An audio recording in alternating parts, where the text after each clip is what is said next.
Okio Dome, February 11th, 1990. The night began like any other fight night, but something in the air felt heavier, thicker, almost as if destiny itself was waiting just beyond the shadows.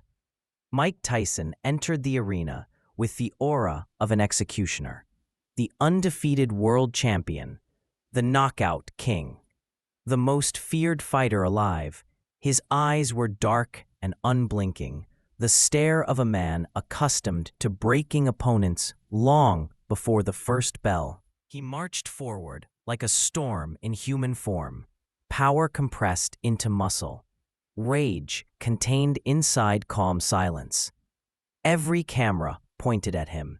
Every analyst spoke with certainty. Tyson would win. Tyson had to win. Tyson always won. Across the ring, James "Buster" Douglas stepped forward with a calmness that confused the crowd. A 42-1 underdog, a man the world expected to fall within a round, a man whose story was already written by experts, critics. His mother had passed away days earlier, and the pain etched inside him wasn't weakness. It was fuel. Fuel that made him stand taller, breathe slower, fight harder. As they met at center ring, Tyson's expression barely moved. Douglas stared back with quiet fire. The referee's words floated above the tension, almost meaningless compared to the storm building between them. The bell rang, sharp, chilling, final. Tyson exploded forward instantly, throwing punches with violent intent, the kind of strikes meant to end nights quickly. His hooks cut through the air like axes. His uppercuts rose like rockets. But Buster Douglas didn't crumble. He didn't freeze. Instead, he jabbed, long, clean, textbook jabs that snapped Tyson's head back in a rhythm the champion wasn't used to feeling. Each jab was a warning, each exchange a message. Douglas wasn't just here to survive. He was here to fight, to shock, to rewrite everything. Tyson lunged in again, unleashing combinations with the same fury he had destroyed dozens before, but Douglas used his height, his reach, his discipline, tools no opponent had ever been bold enough to use correctly. Suddenly, the crowd felt it, a shift, a tremor, a crack in the invincible armor. By the end of the round, Tyson scowled, confused. Douglas breathed steady, composed, and the entire world realized something unthinkable. This wasn't going to be another Tyson execution. This was the beginning of a nightmare no one saw coming. Round 2 began with a tension that felt almost unnatural. Tyson came forward again, tighter, angrier, more dangerous. His punches had a desperation hidden beneath their power, a silent acknowledgement that this fight might not be the simple walkthrough everyone expected. Douglas met him with sharp jabs, stinging, snapping punches that cut through Tyson's guard and forced him backward. Each jab landed with authority, each movement filled with confidence. Buster wasn't fighting like an underdog. He was fighting like a man on a mission. Tyson tried to close the distance, swinging left hooks with lightning speed. Douglas absorbed some, slipped others, but never panicked. His footwork kept him alive. His heart kept him strong. His mother's death kept him focused. Every punch he threw carried a meaning deeper than victory. He wasn't fighting for a belt. He was fighting for memory. The crowd felt the suspense rising.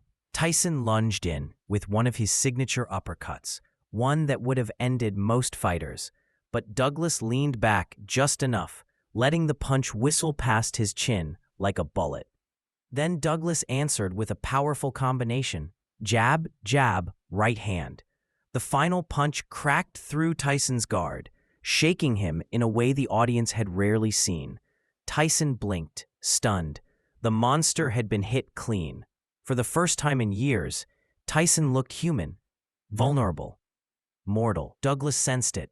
He pressed forward, throwing more jabs, more rights, more authority into his punches. Tyson countering.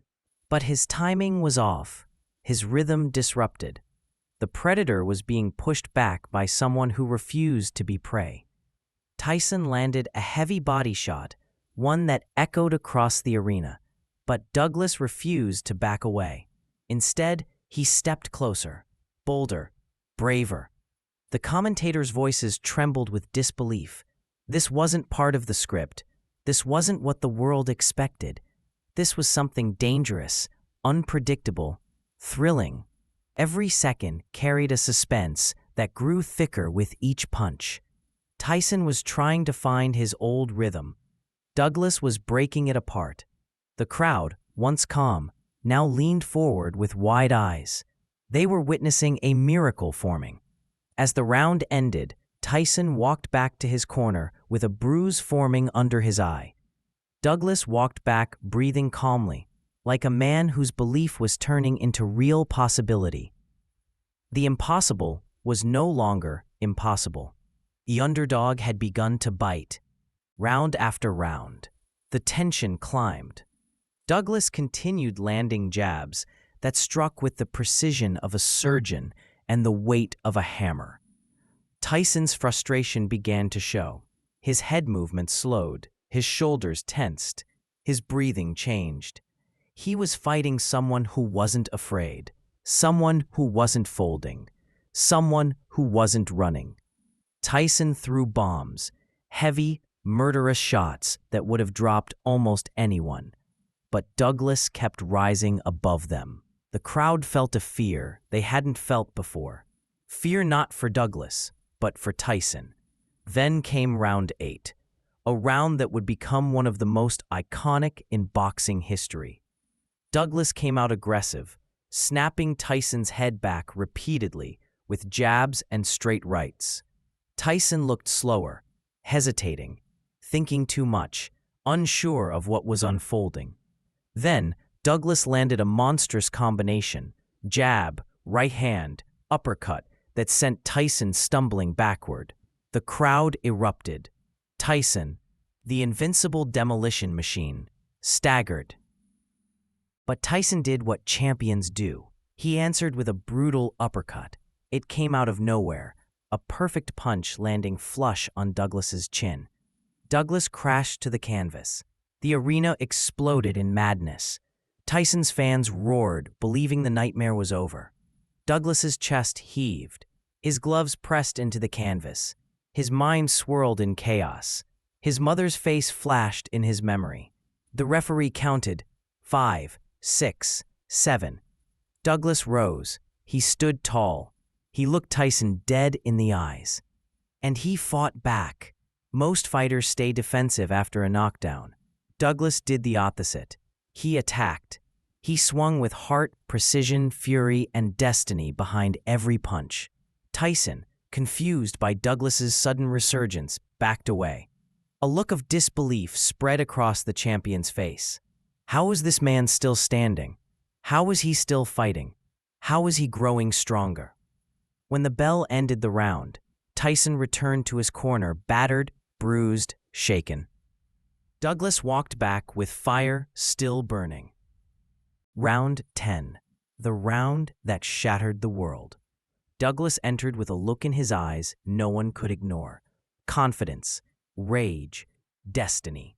Tyson, on the other hand, looked worn, his legs unstable, his guard loose, his aura fading.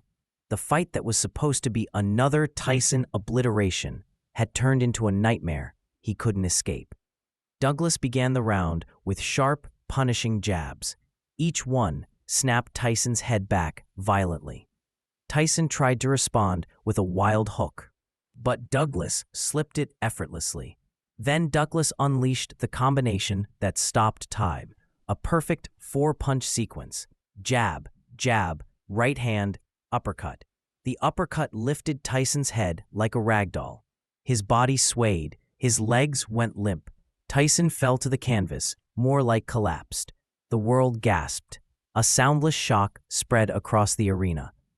Tyson crawled on shaky hands, desperately searching for his mouthpiece. His senses scattered like broken glass. Douglas stood in the neutral corner, breathing deeply. watching history unfold beneath his gloves. The referee counted 7, 8, 9. Tyson rose, but his legs betrayed him. His balance was gone, his body broken. Douglas moved in for the final blow, landing vicious hooks that forced the referee to step in. It was over. The impossible had happened. The underdog had done the unthinkable. Buster Douglas defeated the invincible Mike Tyson. The arena exploded in disbelief. Commentators screamed. Fans cried. The boxing world shook. Tyson, the most feared man alive, had been dethroned. Douglas dropped to his knees, overwhelmed with emotion, his mother's memory burning in his heart. And in that moment, boxing witnessed its greatest upset. A moment that reminded the world that legends can fall and underdogs can rise.